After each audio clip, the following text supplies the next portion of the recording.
A departure from these principles is a departure from the primary vision of both the Paris Peace Agreements and the Cambodian Constitution, that political power rests with the Cambodian people. Thus, the Paris Peace Agreements and the principles therein remain just as important today as they were 30 years ago. History has shown that countries that respect human rights are more peaceful, more prosperous, and more stable. Now more than ever, it's important for the government of Cambodia and all signatories to stand with the Cambodian people to reaffirm the Paris Peace Agreement's commitments. The United States will continue to actively support Cambodia's development as a prosperous, democratic, and independent partner. We recognize that these principles resonate not only with those who experienced the horrors of the Khmer Rouge regime, but are foundational to today's youth and their future. We are heartened by the emerging generation of forward-looking Cambodians that is emerging, young people who take seriously their democratic rights and responsibilities, their education, and their potential.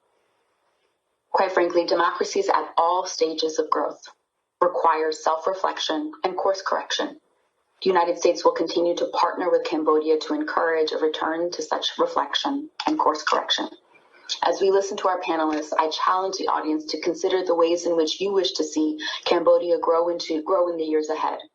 I look forward to today's discussion, and again, thank you all for joining us. Thanks so much.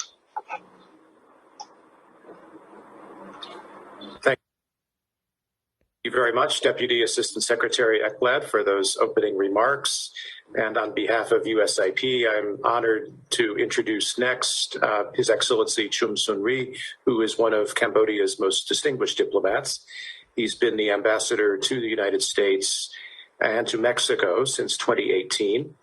Previously, he was an Undersecretary of State at the Ministry of Foreign Affairs and International Cooperation in Cambodia. He's previously been ambassador to Australia, New Zealand, Latvia, Lithuania, Estonia, and Russia.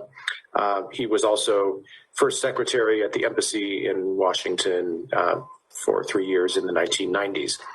Ambassador Chum has received several national awards, including 2 Medals of National Merit, the Royal Order of Cambodia, and others. Ambassador, we're honored that you can join us today and look forward to your remarks. Yeah, thank you for your kind introduction. Yes.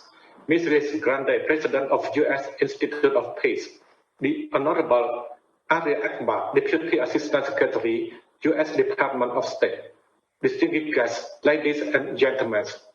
First, I wish to express my sincere thanks to the U.S. Institute of Peace for organizing this public virtual event on the occasion of the 30th anniversary of Paris Agreement, as well as for the invitation extended to me to speak along with Deputy Assistant Secretary Arya Akbar and other important speakers.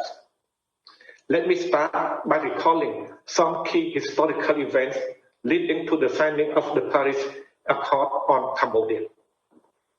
The journey towards reaching an agreement was indeed long and started by the first meeting between Prime Minister Hun Sen and then Prince Norodom Sihanouk in Faire-en-Tardenois from 2 to 4 December 1987, that paved the way for subsequent negotiation and the signing of the Paris Agreement.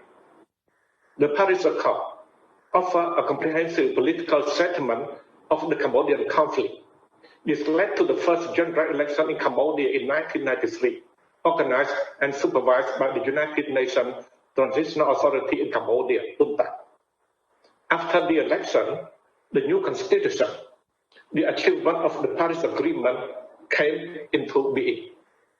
As a result, Cambodia became a constitutional monarchy and adhered to liberal pluralist democracy political system. However, the nation had not yet achieved full peace since the Khmer Rouge withdrew from the Paris Agreement and continued to wage war. As a matter of fact, UNTAC did not fully fulfill what the Paris Agreement was supposed to do. After spending over $2 billion and using a great number of force for the operation in Cambodia, UNTAC withdrew and left Cambodia with 2 control areas and governments. War did not end.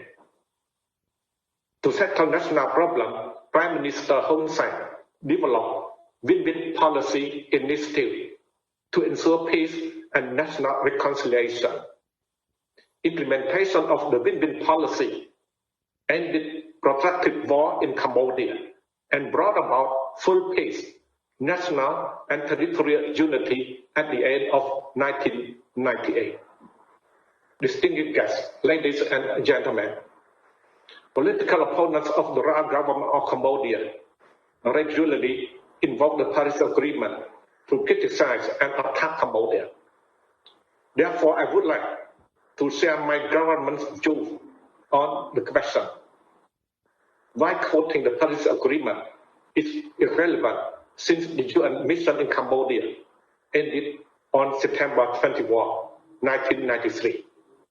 These views, I believe, will shed light on the question to be raised for discussion later concerning free political environment, commitment made under the Paris Agreement, the signatories' current obligation towards decommitment, etc. With regard to the free political environment, what do we understand by free political environment? No doubt that it means, in one word, democracy. Democracy requires a free and fair political debate, a peaceful confrontation on different ideas based on mutual respect. In Cambodia, since 1993, we have tried to comply with these principles, but the government will, for what we call a culture of dialogue, was betrayed. Because there are people who confuse freedom of expression with freedom to defame and slander, with freedom to call for racial hate, with freedom to publish fake news and fake documents, with freedom to provoke division among the nation by exacerbating